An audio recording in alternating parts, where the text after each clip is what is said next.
Puss in Boots 2 has been gathering some serious hype, and for good reason. Other than being an amazing movie, it also proved Guillermo del Toro's Golden Globe speech right. Animation isn't just for kids. There's a debate about this on the internet, but you can't ignore just how important animation is, and nobody knows this better than the Mexican filmmaker. With that in mind, let's back up a little. For those who don't know, he made a speech at the Golden Globes this year when he won Best Animated Feature Film for Pinocchio. I am an immigrant, like Alfonso and This is the fourth nomination for Guillermo del Toro. Yep, well deserved. As a true creator of the arts, he made a case for animation as a genre. Time to get one thing straight. So many people think it's just for children, that it has no substance. Well, del Toro thinks otherwise. He is well known for his work in the genre, not just in horror, folks. The real ones know. He said that it's not just something for kids, it's a whole medium. Well, you got something this versatile on your hands. You can do anything with it. Don't believe me? Well, let me tell you this life-changing fact. Adults enjoy it too. That's right. You can easily tell a story for mature audiences with it. And we've got so many examples. BoJack Horseman. Anyone? Why didn't you refill your bird feeder, huh? Yeah, who's a bird gotta blow to get some seed around here? Oh, is it this guy? Oh my God, he's got a gun! Relax, it's a lighter.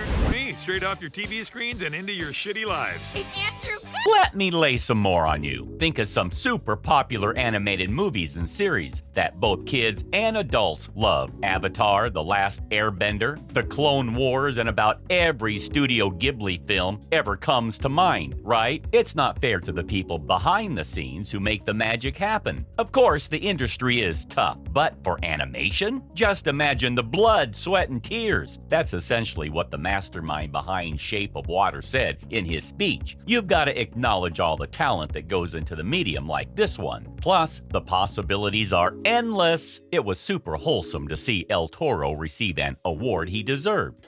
very strange little tales, make of motion, color, light, and oh, wow.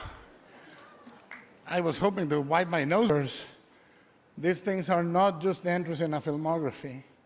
We have Because the sad truth is, a lot of the time, animation is snubbed and isn't given any importance. But there's one specific movie that did amazing at the box office across all audiences. We bet you didn't know that this one was originally a kids' movie. Maybe the people who watched it don't believe me. So let's talk about it. Puss in Boots 2's universal appeal. I know what you're thinking. Sure, he's a funny guy to look at. Plus, he's voiced by Antonio Banderas. Just meme material, right? Nope. Yes, it's an odd choice, but you gotta understand the implications of this movie right here. First of all, yes, it's super goofy. It's geared towards a younger audience after all. But somehow, that didn't take away any enjoyment. Yeah, the humor may not be everyone's cup of tea, but you gotta admit it, it's a super fun watch. Not only that, but they continued his story with the whole Shrek franchise so well. Spoiler alert for the ending, Puss goes on an adventure to meet his old friends. When we're talking about franchises and staying power, keeping it fresh is key. It's always sad to see an amazing series turn boring and blah, right? Well, you know how this one managed to break out of the box? This one's going to be super exciting. Hint, it's about a certain superhero movie. You gotta love the whole Into the Spider-Verse animation style in Puss in Boots. You heard me loud and clear. That movie was a hit. Fans across the board loved it. And a lot of credit has to go to the stylistic choices the studio made. Like, isn't it just a feast for the senses? Puss in Boots 2 follows the same route, of course, in its way. It's a huge jump from the usual realistic style we all saw in the first movie and the other Shrek ones. Some people even think that those characters looked borderline freaky, but that's another story. Back to the banging visuals. Every single frame is a masterpiece. I'm not exaggerating. A lot of people agree with this, adults especially. It just goes to show you when something's done well, it's going to show and people will recognize it. And it's a high time animation gets the recognition it deserves for being such a diverse medium for storytelling. So yes, Del Toro hit the nail right on the head with this one. But But wait, that's not all. Remember how I said the movie's a little goofy? Well, that's not all there is to it. The story is pretty mature, too. If you think of a DreamWorks movie, you usually think of a mindless watch, with some laughs here and there. Only some of that is true for Puss in Boots 2. Yes, there is tons of humor, but you didn't expect to be hit with topics like human mortality, did you? It follows a simple and fantastical storyline, as most animations for kids do. But the power to move you lies in the storytelling. Puss is a little dude who thinks he's immortal. That is, until he finds out he used up 8 of his lives and is on his last one. So the entire plot is based on him trying to evade death, who they show as a mysterious stranger at first. But with some amazing foreshadowing and terrifying dialogues, Puss faces off with the Grim Reaper himself. It's packed with a lot of heavy concepts, and it's told so simply that kids will understand the bigger picture, which is, of course, to enjoy life without fearing death. That's where the beauty of this movie is. Speaking of beauty, you can't forget Puss's roots. He was Shrek's sidekick after all, and there was no way the makers wouldn't use this movie as a platform. To set up Shrek 5, of course. Don't you just love it when a movie ticks all the boxes? I know I do. The end of Puss in Boots 2 perfectly set up Shrek 5, and it's safe to say that it caused mayhem online. Love 'em or hate 'em, the Shrek movies are super nostalgic and always a good watch. Plus, the memes are hilarious to this day. The thing is, before this movie came out, the franchise was only kept alive by nostalgia and meme factors. And then boom, there's hype around it again, after a whole decade of declining popularity too. It's an excellent movie on its own, thanks to all the hard work and effort of the writers and animators. Come on,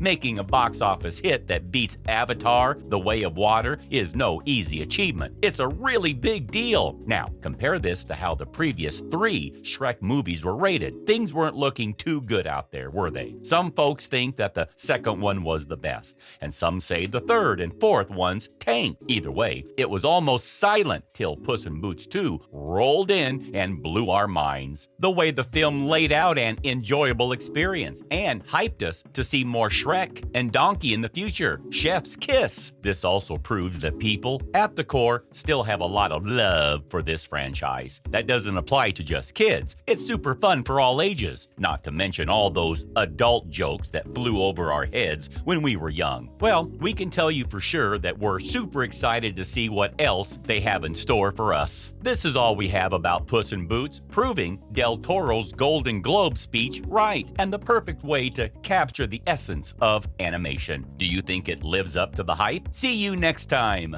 But that's just one bad heist. Life. But sharing it with you and Kitty has made it pretty special.